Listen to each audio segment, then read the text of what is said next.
L'aménagement d'une classe, ce n'est pas seulement la juxtaposition de tables et d'espaces de rangement. C'est la création d'un espace de vie agréable, fonctionnel, pratique, qui soutient les apprentissages et favorise le vivre ensemble.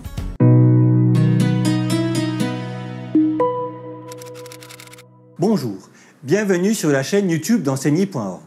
Je m'appelle Michael et je suis heureux de vous retrouver après la pause caniculaire, la pause estivale. Aujourd'hui, en période de rentrée scolaire, nous abordons l'aménagement de la classe. Rien de bien révolutionnaire, simplement quelques principes et comment j'ai tenté de les appliquer au quotidien, hier et aujourd'hui. Restez jusqu'à la fin, je vous présente mes classes pendant près de 25 ans.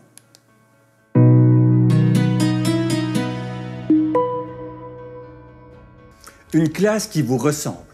À l'heure d'Instagram, où l'on montre qu'une toute petite partie de sa réalité, la plus idéalisée, il est tentant de vouloir recopier ce que l'on voit, qui sera peut-être très beau mais pas forcément pratique pour nous. L'organisation de la classe doit ressembler à la manière dont on enseigne.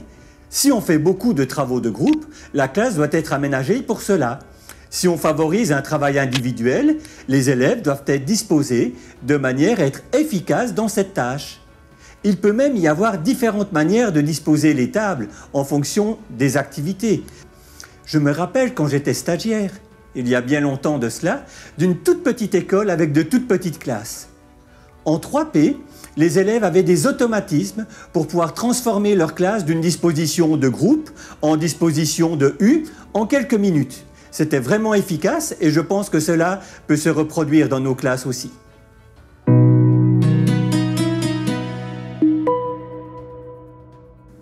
Une organisation qui se voit. Organiser sa classe, ce n'est pas seulement mettre en place des règles et des principes, c'est aussi leur donner une forme et une utilisation dans l'espace. Par exemple, créer des couloirs de déplacement, comme dans une ville avec des avenues principales, bien larges, et des allées secondaires qui permettront d'aller dans certains recoins de la classe où tous les élèves ne vont pas en même temps. Espacer les rangements pour que les élèves puissent s'y rendre en même temps sans se bousculer, ce qui pourrait créer quelques problèmes de discipline.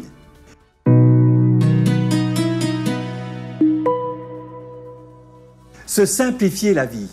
Au fur et à mesure de mes lectures et découvertes, j'ai agencé la classe de manière à pouvoir recueillir les documents, par exemple, de manière plus simplement.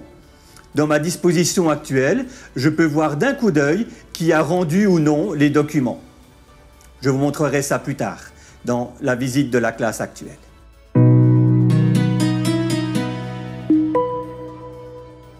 Ne pas oublier l'enseignant. Certaines fois, j'ai l'impression que c'est à la mode du tout aux élèves et puis l'enseignant se contente de ce qui reste. La classe est un lieu de vie, notre lieu de vie aussi, et on y passe souvent bien plus de temps que nos élèves. Il est donc important que nous ayons du plaisir à travailler et que nous soyons à l'aise, tout comme nos élèves. Mes ingrédients de prédilection depuis plus de 20 ans sont toujours les mêmes. Un ordinateur, des bacs à courrier, des classeurs, et depuis quelques années, la machine à café. Ceux qui me connaissent me reconnaîtront bien là.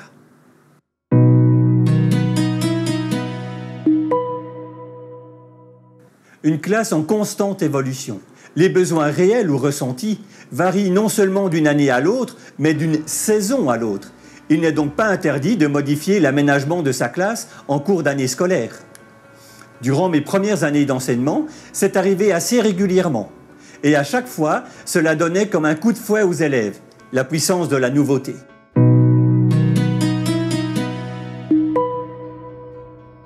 Commencer l'année même si tout n'est pas prêt.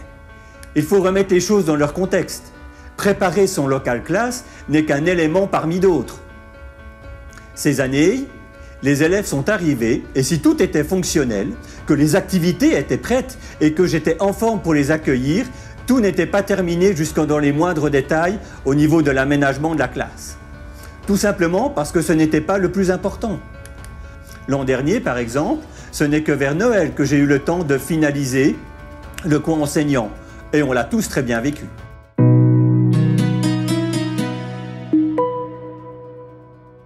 Bienvenue dans mes classes. Puisqu'une image vaut 1000 mots, passons à la pratique par un petit retour dans le temps de plus de 20 ans.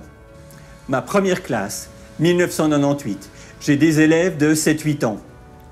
La classe est disposée en îlot par manque de place, tout simplement, pas par conviction pédagogique. J'ai un grand meuble fixe qui fait près d'1 mètre de profond, qui vient de l'ancien aménagement du bâtiment. C'était une salle de chimie. C'est parfait pour y déposer la dizaine d'ordinateurs que j'ai récupérés à gauche et à droite. J'ai plein de rangements, pas choisis, pas très pratiques, mais au moins ils ont le mérite d'exister.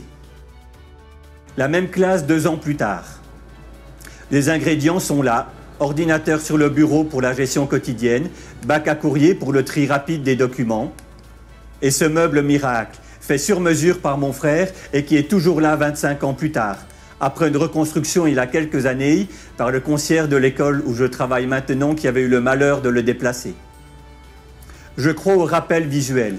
En 2 ans, tous les murs de la classe sont couverts d'affiches, de sons, de calculs, de règles, etc. Parfait pour que les élèves qui ont un peu de peine à se concentrer soient bien distraits. 2002, nouvelle classe. Mes élèves ont 10 ans. On prend les mêmes et on recommence. La cravate, c'est juste pour la photo de classe. 2006, j'ai des élèves de 10 à 12 ans.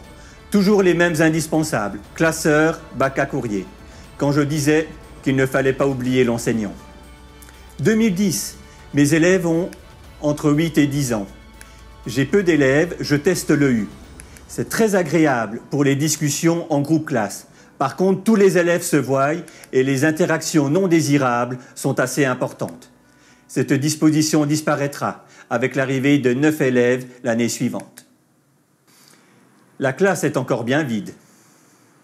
Petite astuce, quand les murs manquent pour les affichages éphémères, tirez une corde à travers la classe et y suspendre les documents à l'aide d'une pince à linge, c'est une bonne idée. Avec presque 4 mètres de haut, j'ai bien la place de le faire.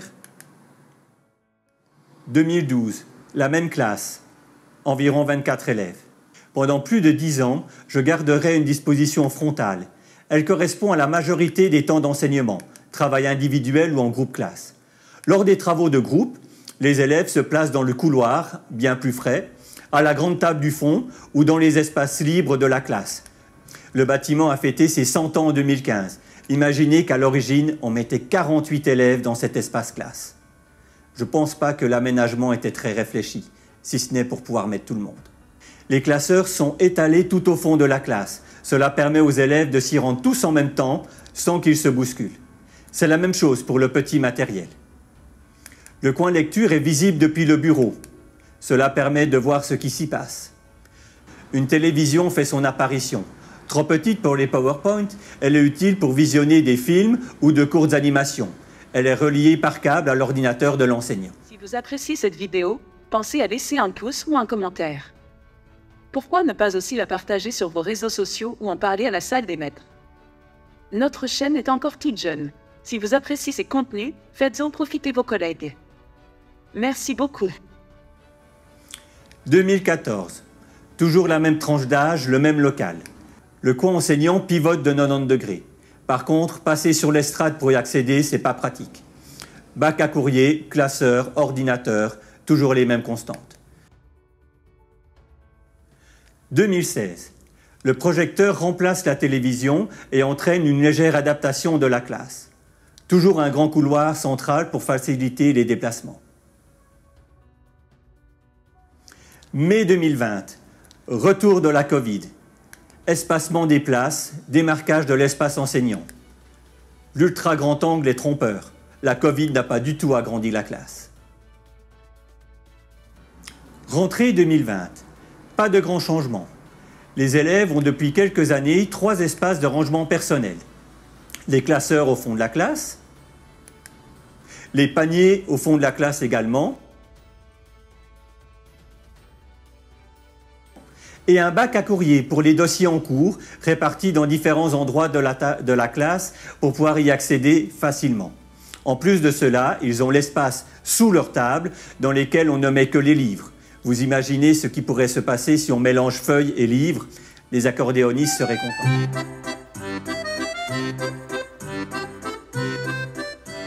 Rentrée 2022. La révolution. Durant tout l'été, je lis et je cherche. Cette fois, c'est décidé. Après avoir rêvé d'autonomiser les élèves en utilisant les ceintures, je vais les mettre en place. Et un apprentissage plus coopératif aussi. Cela va se voir bien sûr dans l'aménagement de la classe. La classe est en plein chantier. J'accueille une nouvelle collègue très dynamique. Nous faisons en quelques heures ce qui aurait pu me prendre des jours. Une classe mise en place pour la coopération. Des îlots de 4 places.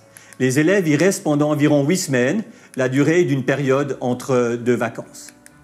Ils ont ainsi le temps d'apprendre à collaborer avec leurs camarades, à prendre leur place dans ce petit groupe. L'espace bureau passe au fond de la classe. Je ne suis plus devant, je suis derrière, pour accompagner plutôt que diriger. C'est symbolique avant tout, mais cela rend aux élèves le grand espace occupé jusque-là devant le tableau noir. Comme maintenant l'ordinateur et le projecteur communiquent sans fil, ça a été toute une histoire pour y arriver, mais bon, maintenant ça marche la plupart du temps. Je peux aussi enseigner depuis le bureau ou faire visionner une animation, une vidéo sans me déplacer. Avec la tablette, je peux enseigner de n'importe où dans la classe. C'est pratique pour passer vers les élèves qui en ont besoin, tout en corrigeant en collectif une fiche de maths. À propos, ça vous dirait que je vous parle de mon dispositif numérique d'enseignement ? Mettez-le dans les commentaires si vous voulez que je vous fasse une vidéo à ce sujet. Le coin bureau. La machine à café a rejoint les classiques bacs à courrier et classeurs. Un héritage de la Covid. Afin d'accélérer les rangements, les élèves disposent tous d'une perforatrice. Le matériel étant prêt et a un numéro, le même que celui de la liste de classe alphabétique. Cela permet de retrouver rapidement le propriétaire du matériel égaré. Tant qu'à faire, autant numéroter aussi le matériel personnel. Merci à mes filles qui me donnent régulièrement un coup de main pour préparer la rentrée. En fait, plus que me donner un coup de main, c'est le clou de la rentrée. Si elle ne pouvait pas une année venir en classe m'aider à préparer, elle serait bien déçue. 3 classeurs par élève. Un classeur de travail pour ranger ce qui est terminé avec des intercalaires par matière. Pour la conjugaison et les livrets, chaque classeur contient toutes les fiches du programme rangées dans des pochettes en plastique. Les élèves écrivent dessus à l'aide de stylos spéciaux, les nettoient après l'emploi et c'est prêt pour la prochaine volée. C'est un souci économique, moins de photocopies, et écologique, moins de papier qui finit à la poubelle à la fin de l'année. Il n'y a pas besoin de refaire les copies chaque année. Il faut aussi une bonne supervision pour que toutes les fiches passent à l'élève suivant. Cette année, j'inaugure les 3 casiers par élève. Vous vous souvenez, je suis un petit peu fada de ces casiers. Il y en a un pour les documents que les élèves doivent me rendre. Cela me permet de voir en un coup d'œil si tous les élèves ont rendu le document. Et puis il y en a un pour les documents que moi je leur rends. Plutôt que de se promener partout dans la classe de manière aléatoire, tout est distribué dans un espace restreint avec un classement par ordre alphabétique, le même que pour tout le reste, et donc on gagne du temps et de l'énergie. Que ce soit par l'enseignant ou par les élèves, la distribution se fait bien plus rapidement. Et la consigne est simple. Chaque fois que vous entrez en classe, vous videz votre casier, vous rangez les fiches là où elles doivent aller. Et puis il y a toujours ce casier pour ranger tous les dossiers en cours. Le meuble magique, il a 25 ans. Il a vécu plusieurs déménagements, traversé 2 frontières et rend toujours service. Il regroupe maintenant des ressources qui étaient disséminées dans toute la classe. Cela permet de gagner de la place. Les pochettes de couleurs, elles sont utilisées pour aider les élèves à retrouver rapidement leur dossier en cours. Chaque matière a sa couleur. La réserve de papier cartonné, les Lexidata, j'en ai que 2, mais c'est toujours mieux que rien. Ce meuble sur mesure a été fait par mon frère ébéniste. On a essayé de réfléchir à tout, mais si on devait le refaire maintenant, je pense qu'on ferait des parois verticales un petit peu plus larges. Il manque de maintien et c'est ce qui lui a valu d'avoir droit à une reconstruction entière. Les joyeux services. Vous savez, ce sont ces tâches ou ces métiers que les élèves exercent pendant un certain temps. Pendant des années, je trouvais que ça ne servait à rien, tout simplement parce que les élèves oubliaient de les faire. Alors, pour cette volée, j'ai essayé de faire quelque chose de nouveau. Je les ai affichés au mur et je dois dire que ça aide quand même un petit peu. Ici, ce sont les affiches pour compléter les ceintures effectuées. Ce n'est pas le meilleur endroit, mais disons que c'est un compromis viable. Dans ma première classe, si vous vous souvenez, j'avais plein d'affiches souvenirs ou mémos qui étaient des rappels des apprentissages. Maintenant, l'affichage est pratique. Ce qui est au mur est utilisé régulièrement. Ici, les fiches du jardin des émotions. Notez l'accumulation indécente de matériel au fond de la classe. Il va falloir un jour que je m'y attaque. Aménager sa classe est peut-être l'élément le moins figé dans le temps qui soit, même si on parle d'objets inertes. Si ça fonctionne, autant continuer de cette manière. S'il y a des soucis, prenons le temps d'analyser la situation, de comprendre les tenants, les aboutissants, puis de proposer une modification, soit dans l'aménagement physique, soit dans les règles qui conditionnent son utilisation. Il n'y a pas besoin d'attendre la fin de l'année et une nouvelle volée pour changer l'aménagement de sa classe. Et puis parfois, ce sont les élèves qui ont encore les meilleures idées. Je termine avec une petite histoire. Pendant des années, les petits paniers de matériel divers des élèves étaient au fond de la classe. Les élèves se déplaçaient pour aller prendre ce matériel, je trouvais ça plutôt positif. Au moins, ils bougeaient. Lors d'un conseil de classe au printemps dernier, mes élèves ont demandé de pouvoir prendre ces paniers sur leur table. Jusque-là, les tentatives avaient été désastreuses. Les paniers tombaient des dizaines de fois par semaine. Mais maintenant que les tables étaient toutes doublées, mises dos à dos, c'était possible. Après un temps d'essai, la réorganisation a été adaptée. Et moi, j'ai gagné 3 mètres de rangement au fond de la classe. Comme quoi, un changement peut en cacher un autre. Vous désirez d'autres conseils pratiques? Je vous propose de continuer avec l'une de ces 2 vidéos. 10 conseils pour jeunes ou moins jeunes enseignants ou être plus efficace avec ces corrections. Je vous souhaite une excellente année scolaire. Faites ce que vous aimez. Enseignez.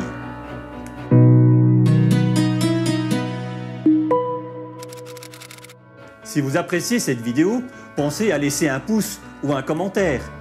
Et pourquoi ne pas aussi la partager sur vos réseaux sociaux ou en parler à la salle des maîtres? Notre chaîne est encore toute jeune. Si vous appréciez ces contenus, faites-en profiter vos collègues. Merci beaucoup.